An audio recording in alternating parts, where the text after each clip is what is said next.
This is the Yogyakarta Palace. Here is the Palace of Kings, complexes where you may learn about palace life, history, customs, and traditional festivities. This is the heart of Jogja and the origins of their people. It's worth a visit and definitely obtain a professional guide to learn more about this palace.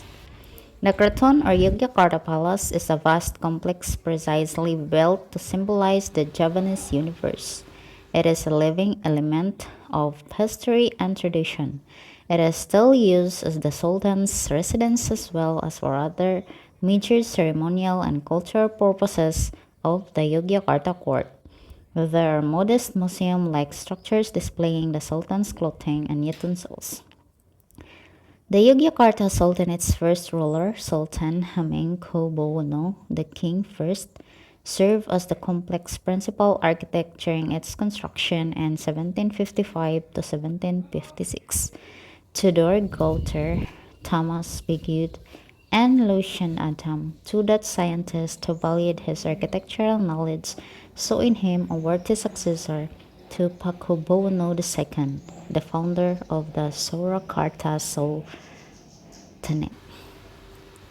The palace basic layout, which mirrored the Yogyakarta's historic core, was finished in 1755 to 1756. The following Sultan of Yogyakarta added a second structure.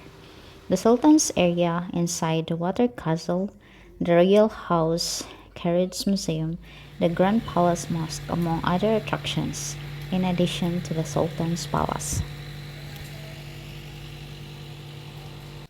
Taman Sari Water Castle is where the Sultanate of Yogyakarta's former royal garden formerly stood. It is situated 2 kilometers to the south in the Kraton grounds in Yogyakarta, Indonesia. The Taman Sari, which was constructed in the middle of the 18th century, served as a resting spot, a workshop, a space for meditation, a site for defense, and a place to hide. Taman Sari was divided into four distinct sections: a central bathing area, a complex of pavilions and pools in the south, and a smaller lake in the east. The west section of Taman Sari had a big artificial lake with islands and pavilions. Only the central bathing facility is still in good condition now. Kampong Taman has essentially taken over the other parts. Following an earthquake in the 1867 that destroyed several buildings and dried up the water features, the royal complex was abandoned. Squatters eventually moved in, filling the dry lake beds and encircling the abandoned pavilion ruins. An attempt at restoration was made in the early 1970s.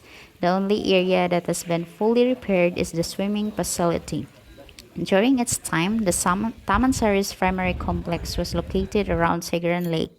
This complex was made up of several buildings situated on man-made islands in the center of lake named Sigaran, sometimes known as the artificial sea. An underwater tunnel links the structures. It served as the starting point for the royal family journey in a boat to the Taman Sari pools. The Sigaran Lake can no longer be seen because the water has been drained and the lake bottom has been overtaken by habitation.